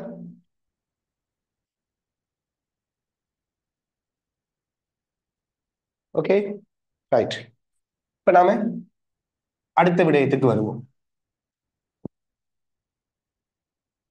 சரியா புரிஞ்சுக்கணும். நீங்க வந்துட்டு சும்மா கேள்வியில சைனை இந்த இந்த மாதிரி ஒரு தொடர் சைன் தீட்டா சம அண்ணளவா தீட்டான்னு தந்துட்டாங்க, அதனால நான் இதே மாதிரி எழுதி போட்டு இந்த கேள்வி செஞ்சுட்டுலாம் முடிவெடுக்க கூடாது. கேள்வியை நீங்க சரியா உணர்ந்து விளங்கி செய்யணும், அது முக்கியம். ஏன் நாம செய்யறோம்ங்கிற கேள்விக்கு நமக்கு சரியான விட இருக்கிறது.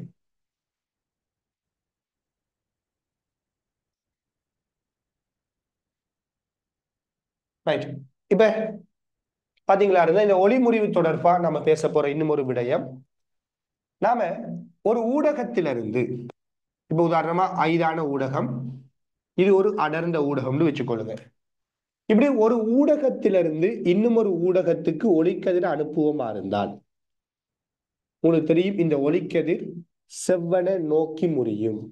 அதே இது அடர்ந்த ஊடகத்திலிருந்து ஐதான ஊடகத்துக்கு ஒளிக்கதிர் அனுப்பினால் செவ்வன விளத்தி முறியும். இதைத்தான் திருப்பி திருப்பி சொல்லிட்டு இருப்போம்.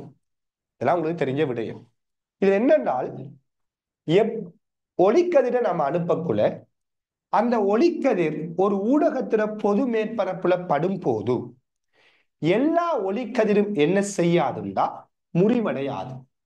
ஒரு ஊடகத்திட ஒரு மேற்பரப்பை நோக்கி நீங்க ஒரு ஒளிக்கதிர் அனுப்புறீங்க தானே, இந்த ஒளிக்கதிர் இந்த பொது மேற்பரப்புல படக்குள்ள எல்லா ஒளிக்கதிரும் இந்த மேற்பரப்புல முறியாது. ஒளிக்கதிர்ல பகுதி அளவான ஒளிக்கதிர் என்ன செய்யும்டால் இந்த மேற்பரப்புல பட்டு தெரிக்கும். அது ஐதான ஊடகத்திலிருந்து அடர்ந்த ஊடகத்தை நோக்கி நீங்க ஒளிக்கதிர் அனுப்பினாலும் சரி, அடர்ந்த ஊடகத்திலிருந்து ஐதான ஊடகத்தை நோக்கி ஒளிக்கதிர் அனுப்பினாலும் சரி, எப்பயுமே ஒளிக்கதிர் 100% முறிவடையாது. ஒளிக்கதிர்ல பகுதி அளவு ஒளிக்கதிர் என்ன செய்யும்டால் ஊடகத்திட பொது மேற்பரப்புல பட்டு தெரிப்படையும். இந்த தெரிப்பை தனித்தெரிப்பு அப்படின்னு சொல்லுவாங்க. இந்த தெரிப்புக்கு பேர் என்ன? தனித்தெரிப்பு. இந்த தெரிப்புக்கு பேர் தனித்தெரிப்பு. அப்ப ஒளிக்கதிர் ஒரு காலமும் என்ன செய்யறல பொதுவா 100% முறிவடையாது. ஒளிக்கதிர்ல பகுதி அளவு என்ன இருக்கும்? தெரிப்பிரிக்கும். அந்த தெரிப்புக்கு பேர் தான் என்ன? தனித்தெரிப்பு. சில பேரை வந்துட்டு பகுதி தெரிப்பு அப்படின்னு சொல்லுவாங்க. சரியான 2009ஆம் ஆண்டு இந்த வார்த்தை இந்த டேர்மை வந்துட்டு பயன்படுத்தி இருப்பாங்க. 2009ஆம் ஆண்டு வந்த எஸ்ஏ கேள்வியில இந்த டேர்மை வந்துட்டு யூஸ் பண்ணியிருப்பாங்க. அப்ப ஒளிக்கதிர்கள் யாவும் முறிவடையாது. பகுதி அளவு ஒளிக்கதிர் என்ன செய்யும்னா தெரிப்படையும். நம்ம கேள்விகள் செய்யக்குள்ள பெரும்பாலான இடங்கள்ல இந்த தெரிப்பை நாம புறக்கணிப்போம். கேள்வி செய்யக்குள்ள பெரும்பாலான இடங்கள்ல இந்த தெரிப்பை நாம என்ன செய்வோம்? புறக்கணிச்சு தான் கேள்விகள் செய்வோம். ஆனா உண்மையா முறிவு நடக்கக்குள்ள பகுதியளவு எப்பயுமே தெரிப்பு நடந்துகிட்டே இருக்கும். விளங்குதா? அந்த தெரிப்புக்கு பேர் தனித்தெரிப்புன்னு சொல்லுவோம். ரைட்? இது ஒரு விடயம். இந்த தனித்தெரிப்பை பேஸ் பண்ணி தான் நாம சொல்லக்கூடிய இன்னொரு விஷயம் என்னென்றால், நமக்கு கண்ணாடியில பிம்பம் தெரிகிறது அல்லது நீருக்குள்ள பிம்பம் தெரியும். நீங்க பாத்துருப்பீங்க இல்லையா? தண்ணியில என்ன முகத்தை பார்க்கலாமா இல்லையா? ஒரு தண்ணி இருக்குதா, தண்ணில நமக்கு லைட்டா பேக்ரவுண்ட் கொஞ்சம் நல்லா இருக்கணும் இருந்தா நம்மட முகம் அல்லது நம்மட பிம்பம் நமக்கு லைட்டா விளங்கும் இல்லையா? அதே மாதிரி கண்ணாடி, தளவாடியில கண்ணாடி கிளாஸ், கிளாஸ்லயும் நமக்கு பிம்பம் லைட்டா விளங்கும். சோ கிளாஸ்ல பிம்பம் விளங்குறது, நீர்ல பிம்பம் விளங்குறதுக்கெல்லாம் காரணம் இந்த தனித்தெரிப்பு. யோசித்து பாருங்க. இப்ப தண்ணி எடுப்போம், தண்ணி எடுங்க, இங்க நீர் இருக்குது, நீர் இருக்குது, சரியா? நீங்க இங்க இருந்து பாக்குறீங்க, ரைட்? நீங்க இங்க இருந்து பாக்குறீங்கன்னு வச்சுக்கோமே, நீங்க இங்க இருந்து பாக்குறீங்க. சோ உங்களோட முகத்திலிருந்து போற ஒளிக்கதிர் வழி, இது வழி, நீங்க வழியிலிருந்து நீரை பாக்குறீங்க. சோ உங்களோட முகத்திலிருந்து போற ஒளிக்கதிர், ரைட், வழியிலிருந்து நீரை நோக்கி போற ஒளிக்கதிர் என்ன செய்யும்? ஐதான ஊடகத்திலிருந்து அடர்ந்த ஊடகத்தை நோக்கி போறதால செவ்வனை நோக்கி முறியும். எப்படி முறியும் இல்லையா? இங்க இருந்து செவ்வனை நோக்கி முறியும். ஆனால் எல்லா ஒளிக்கதிரும் செவ்வனை நோக்கி முறியாது. நாம் என்ன சொல்றோம்டா, ஒரு சிறிய அளவான ஒளிக்கதிர் இந்த மேற்பரப்புல பட்டு தெரிக்கும்.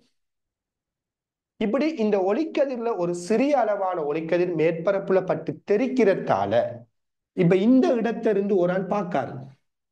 இங்க இருந்து பார்க்கிற ஒரு ஆளுக்கு உங்களோட முகத்திர பிம்பம் தண்ணிக்குள்ள விளங்கும். ஏன்? இந்த ஒளிக்கதிர் பட்டு தெரிச்சு வாரத்தால. தளவாடி மாதிரி யோசிங்க. இந்த ஒளிக்கதிர் எல்லாம் முறிவடையாது, பகுதியளவு ஒளிக்கதிர் தெரிச்சு வாரத்தால உங்களோட இந்த முகம் யாருக்கு விளங்கும்? இவருக்கு விளங்கும், தண்ணிக்குள்ள விளங்கும், பிம்பமாக விளங்கும். சோ தண்ணில நீங்க பிம்பத்தை பாக்குறீங்க தானே, அதுவும் கண்ணாடியில பிம்பத்தை பார்ப்பீங்க தானே, தளவாடியில கண்ணாடி, அதுவும் என்னத்தாலதான்? இந்த தனித்தெரிப்பால். ஆனால் அந்த பிம்பம் எப்படிப்பட்டதா இருக்கும்னா ரொம்ப லைட்டா இருக்கும். பார்த்துருப்பீங்க, கண்ணாடியில தண்ணீர தெரிகிற பிம்பம் ரொம்ப மெல்லியதா இருக்கும், பிரகாசமா இருக்காது, தெளிவா இருக்காது, மங்களா இருக்கும், செறிவு குறைஞ்சதா இருக்கும். சரியானே? அந்த பிம்பம் பிரகாசம் குறைஞ்சதா இருக்கும். ஏன் கண்ணாடியில நீர்ல நமக்கு விளங்குற பிம்பம் பிரகாசம் குறைஞ்சதா இருக்குது? என்ன காரணம்? யாராச்சும் சொல்லுங்க. கண்ணாடியில நீர்ல நாம் அவதானிக்கிற பிம்பம் ஏன் பிரகாசம் குறைஞ்சதா இருக்குது?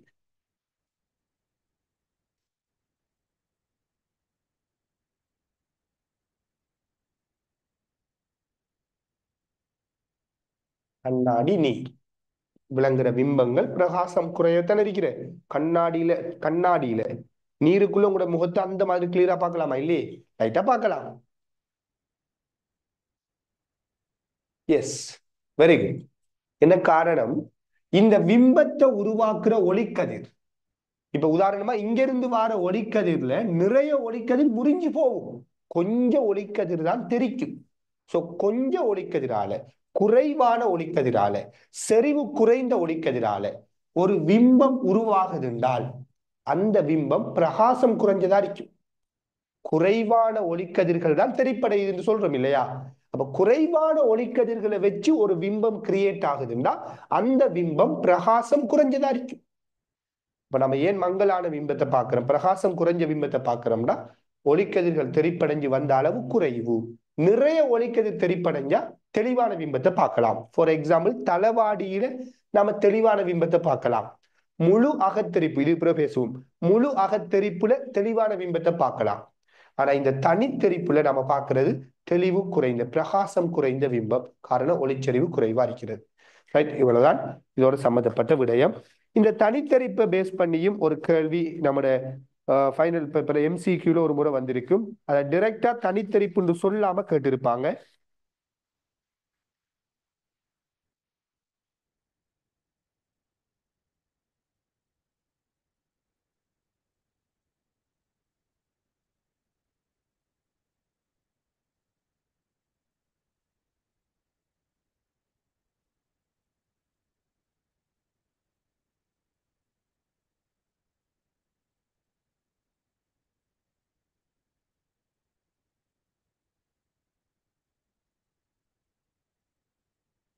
எஸ், 1990ஆம் ஆண்டு 25வது கேள்வி எடுங்க. 1990ஆம் ஆண்டு 25வது கேள்வி. வேமச்சிங்காபம்.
சரியா?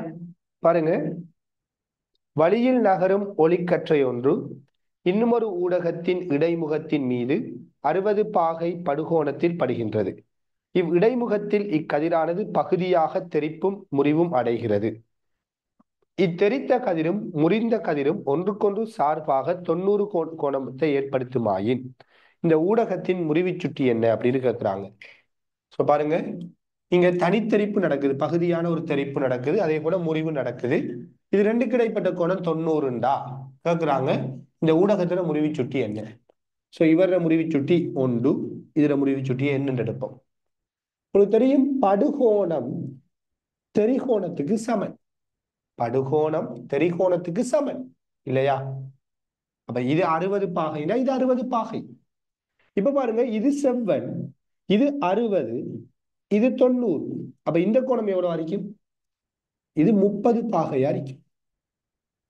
ஆக படுகோணம் 60 பாகை, முறிகோணம் 30 பாகை. படுகோணம் 60, முறிகோணம் 30. ஆக என் சைன் தீட்டா மாறிலியை பயன்படுத்துவோமா இருந்தால், என் சைன் தீட்டா மாறிலியை பயன்படுத்தினால் வடிர தனிமுறிவு சுட்டி 1, இங்க படுகோணம் 60, அப்ப 1 தர சைன் 60, இங்க முறிவு சுட்டி எண், இங்க முறிகோணம் 30, அப்ப என் இன்டு சைன் 30 வரும். இப்ப பாருங்க, சைன் 60 என்ன, √3/2. சைன் 30 என்ன, ஹாஃப். இப்ப ஹாஃப் ஹாஃப் கேன்சல் ஆகினால் என் சமன் √3. விளங்குதா? சோ இந்த கேள்வியில இந்த தனித்தரிப்புங்கிற ஒரு விஷயத்தை சும்மா சொல்லி டைரக்டா அதை பத்தி பேசாம ஒரு கேள்வியை கேட்டிருக்கிறாங்க இல்லையா? இப்ப இது 60 தெரிப்படையுதுன்னா படுகோணம் சமன் தெரிகோணம், இது 60, இது 90ன்னு சொல்றாங்க. அப்ப இந்த கோணம் 30, ஏன்னா 180 பாகை வரணும் ஒரு நேர்கோடு. ரைட்? அப்ப படுகோணம் 60, குறிகோணம் 30 பாவிச்சா டைரக்டா விட வந்து சேரும். ஓகே தானே? கிளியரா அது? அப்ப தனித்தரிப்புட கான்செப்ட்ல ஓகேயா? யாருக்கும் எதுவும் பிரச்சனை இருக்குதா? இது தொடர்பான விடயங்கள்ல யாருக்கும் எதுவும் சந்தேகம் இருந்தா சொல்லுங்க.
இந்த படுகோணம் தெரிகோணத்துக்கு சமனா இருக்குது ஏன் அப்படின்னு சொல்லி ஒரு கேள்வியை கேட்கிறாங்க. பேசிக்கலி இது ஒரு விதி அப்படின்னு தான் நம்ம சொல்லலாம். இதுக்குரிய எக்ஸாக்டான மீனிங்கை நம்ம பேசணுமா இருந்தா போட்டோன் துணிக்கைகள் சம்பந்தமா, மேக்ஸ்வெல்ட ஈக்குவேஷன் சம்பந்தமான விளக்கத்தை வச்சுதான் பேசலாம். அதாவது படுகோணம் ஏன் தெரிகோணத்துக்கு சமனுங்கிறது நாம பொதுவா நம்முடைய ஏ லெவல்ல என்ன சொல்லுவோம்னா தெரிப்பு விதி என்று சொல்லுவோம். படுகோணம் தெரிகோணத்துக்கு சமனுங்கிறது காரணம் என்ன, தெரிப்பு விதி, அவ்வளவுதான். சரியானே? இப்ப ஒரு போலை நீங்க சுவர்ல எரிஞ்சிங்கண்டா, இப்படி ஒரு கோணத்துல எரிஞ்சிங்கண்டா இப்படி படுற கோணமும் தெரிக்கிற கோணமும் சமனா இருக்குங்கிற தெரிப்பு விதியை பேஸ் பண்ணித்தான் இதை சொல்றோம். ஆனா இதுல உண்மையா எக்ஸாக்டான மீனிங்கை நம்ம படிக்கணுமா இருந்தா அது வந்துட்டு மேக்ஸ்வெல் ஈக்குவேஷன் போன்ற இன்னும் அட்வான்ஸ் ஆன ஒரு பகுதிக்குள்ளாலதான் நம்ம உண்மையா அதை விளங்கி கொள்ளலாம். சரியான? இப்போதைக்கு நீங்க நம்புங்க, தெரிப்பு விதியை பேஸ் பண்ணி நாம இது படுகோணம் 60, தெரிகோணம் 60ன்னு சொல்றது. ரைட்? இப்ப நான் இந்த இடத்துல உங்களுக்கு நம்ம பேசின இவ்வளவு நேரமும் பேசின விடயங்களை ஒரு சின்ன ஒரு சிமுலேஷன் மூலமா வெளிக்காட்டுறேன். சரியானே? பார்த்துக்கொள்ளுங்க. சோ நான் ஷேர் பண்ணிருக்கிற ஸ்கிரீன் வந்துட்டா வேகமா பார்த்துக்கொள்வோம். நான் ஷேர் பண்ணிருக்கக்கூடிய ஸ்கிரீன் வந்துட்டா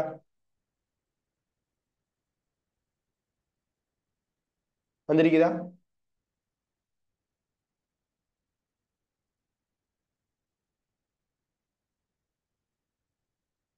ஓகே தானே? யா, இப்ப பாருங்க, இங்க நாம ஒரு ஒளிக்கதிரை ஃபர்ஸ்ட்டுக்கு செங்குத்து அனுப்புறேன். ஒளிக்கதிர் இது ஐதான ஊடகம், இது அடர்ந்த ஊடகமா, இது உதாரணமா நீர், இது வளி. ரைட்? இப்ப ஒளிக்கதிரை செங்குத்து அனுப்புறேன், ஒளிக்கதிர் அப்படியே ஸ்ட்ரைட்டா போகுது. சோ படுகோணத்தை கூட்டுறேன், படுகோணத்தை கூட்டுறேன். பாருங்க, படுகோணம், இது படுகோணம், இவர் யாரு, இவரை நாம முறிகோணம்னு சொல்லுவோம். பகுதி அளவு ஒளிக்கதிர் தெரிப்படையுது. இந்த தெரிப்பை தான் நாம தனித்தெரிப்புன்னு சொன்னோம். விளங்குதா? இப்ப படுகோணத்தை கூற்றம், முறிகோணமும் குடிக்கொண்டு வருவது. விளங்குதா? ஐதான ஊடகம், அடர்ந்த ஊடகம், படுகோணம், இது முறிகோணம், பகுதியளவு ஒளிக்கதிர் தெரிப்படையுது. ரைட்? இவ்வளவு விடயமும் உங்களுக்கு தெரிஞ்சிருக்கு. சோ இதுல என்னன்னா ஐ கூட கூட ஆறும் கூடுது. ஆரம்பத்துல பாத்தீங்கன்னா ஐயும் ஆறும் பூஜ்ஜியம். செங்குத்தா படுவதுன்னா செவ்வனோட அமைக்கிற கோணம் என்ன, பூஜ்ஜியம். ஐயும் பூஜ்ஜியம், ஆறும் பூஜ்ஜியம். ஐய நீங்க கூட்டக்குள்ள ஆறும் கூட்டிட்டு வருது. ஐ கூட கூட ஆறு கூட்டிட்டு வருது. ஐ கூடுது ஆறும் கூடுது. விளங்குதா? ஐ கூட கூட ஆறு இந்த மாதிரி கூட்டிட்டு வருது. இப்படியே கூட்டிட்டு வரும். ரைட், இது ஒரு விடயம். அடுத்து நம்ம கோலங்கள் சம்பந்தமா பேசியிருந்தோம். இப்ப பாருங்க, இப்ப இது ஒரு கண்ணாடி கோலம். இது ஒரு கண்ணாடி கோலம். இப்ப இந்த கண்ணாடி கோலத்துல மையத்தை நோக்கி நம்ம ஒளிக்கதிரை செலுத்த போறோம். சரியா? மையத்தை நோக்கி. என்ன பாருங்க, ஒளிக்கதிர் மையத்தை நோக்கி போவக்குள்ள இது முறிவடையல. விளங்குதா? மையத்தை நோக்கி போவக்குள்ள ஒளிக்கதிர் முறிவடையல. இப்ப சரியா, நாம மையத்தை நோக்கி அனுப்புவோமே. இப்ப இந்த என்ன, இந்த மேற்பரப்புக்கு செங்குத்தப்படுது. சரியா? செவ்வனை பாத்தீங்கன்னா இந்த அடிக்குது. செவ்வனை காட்டுறேன். இந்த செவ்வனோட அமைக்கிற கோணம் 0. சரியானே?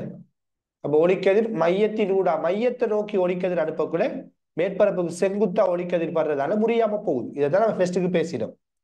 திருப்பி என்ன செஞ்சோம், ஒரு குறிப்பிட்ட ஒரு கோணத்தில் அனுப்புறோம். இப்ப பாருங்க, இது ஐ, இது ஆர். அப்ப இதுவும் ஆர் என்று சொன்னேன் இல்லையா? அப்ப இது ஐ என்று சொன்னோம். அப்ப இது ஐதான ஊடகம், இது அடர்ந்த ஊடகம், ஒளிக்கதிர பாதை. நம்ம வேற வேற கோணத்தில எல்லாம் இப்படி பார்க்கலாம். ஓகே தானே? ரைட். திருப்பி நாம சுத்தி இருக்கிற ஊடகம் ஐதான ஊடகமாகவும் அடர்ந்த ஊடகமாகவும், எப்படி சுத்தி இருக்கிற ஊடகம் அடர்ந்த ஊடகமாகவும் இதுக்குள்ள இருக்கிற ஊடகம் ஐதான ஊடகமாகவும் இருந்தா ஒளிக்கதிர் எப்படி போகும்னு பார்ப்போம். இப்ப பாருங்க, இது வழி, சுத்தி இருக்கிற ஊடகம் கண்ணாடி. இப்ப நடக்குது பாருங்க, அவதி கோணத்தை கூட்டிட்டு இப்ப பாருங்க ஒளிக்கதிர் போறது. விளக்குதா? எப்படி போகுது? அடர்ந்த ஊடகத்திலிருந்து ஐதான ஊடகத்தை நோக்கி போற அமைப்பு. கிட்டமா இல்லையா? இங்க இருந்து செவ்வனை விளத்தி முறியுது. திருப்பி இங்க ஐதான ஊடகத்திலிருந்து அடர்ந்த ஊடகத்துக்கு போக்குள்ள செவ்வனை நோக்கி முறியுது. அவ்வளவுதான் விஷயம். இதெல்லாம் படிச்சேன். சரியா? மையத்தை நோக்கி அனுப்பினீங்கன்னா ஒளிக்கதிர் முடியாது. அது எல்லா இடத்தையும் உண்டுதான்.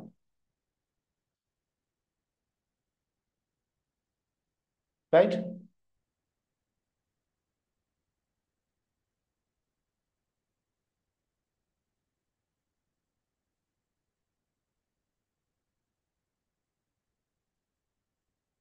ஓகே. ஸோ இப்போதைக்கு இவ்வளவு சிமுலேஷனும் போதும். இதே மாதிரி இன்னும் நிறைய விஷயம் இருக்குது. அப்ப இதுல தொடர்ச்சியான விடயங்கள் அடுத்த கட்டமா நாம நிறப்பிரிகை சம்பந்தமா, வானவில் சம்பந்தமா, முழு அகத்தரிப்பு அவதி கோணம் சம்பந்தமான விடயங்கள் எல்லாம் நாம பேசணும். அதே மாதிரி இந்த முறிவோட தொடர்புபட்ட இன்னும் சில முக்கியமான ரூல்ஸ் இருக்குது. சரியானே? இப்ப நாம இந்த தனித்தரிப்பு சம்பந்தமா சொன்ன மாதிரி இன்னும் ஒரு முக்கியமான சில ரூல்ஸ்கள் இருக்குது. அதை பத்தி நாம இதுக்கு அடுத்த கிளாஸ்ல நாம பேசிக்கொள்ளலாம். சரியானே? அப்ப அடுத்த கிளாஸ் முறிவு சம்பந்தமான அடுத்த கொஞ்சம் அட்வான்ஸ் ஆன விடயங்களை பத்தி பேச முடியும். ரைட்? இன்றைய கிளாஸ்ல படிப்பிச்சை சம்பந்தமான உங்களுக்கு எதுவும் டவுட்ஸ் இருந்தா நம்மளோட டவுட்ஸுக்குரிய வாட்ஸ்அப் நம்பருக்கு நீங்க அந்த டவுட்ஸை வந்துட்டு அனுப்பி விடுங்க. ரைட்? கட்டாயம் படிப்பிக்கிற அந்த ரிவிஷன் கிளாஸை, இந்த ஃபாலோ பண்ற இந்த ரிவிஷன் கிளாஸை நீங்க கட்டாயம் சரியா யூஸ்ஃபுல்லா பயன்படுத்தி கொள்ளணும். ஸோ இதுக்கு ரிலேட்டடான கேள்விகள் எல்லாம் நீங்க படிப்படியா செய்ய ஆரம்பிக்கணும். ரைட்? லைட்ஸை நாம ரிவிஷன் செஞ்சு முடிக்கக்குள்ள உங்களுக்கு ஓவராலா லைட்ஸுக்குரிய டவுட்ஸ் எல்லாமே கிளியர் ஆகி இருக்கணும் அப்படின்னு நான் எதிர்பார்க்கிறேன். அதே மாதிரி பாத்தீங்களா இருந்தா நம்மளோட பேப்பர் கிளாஸ்ல நாம ஒரு வீக் எஸ்ஏ, இன்னொரு வீக் ஸ்ட்ரக்சர், இந்த மாதிரி போயிட்டு இருக்குது.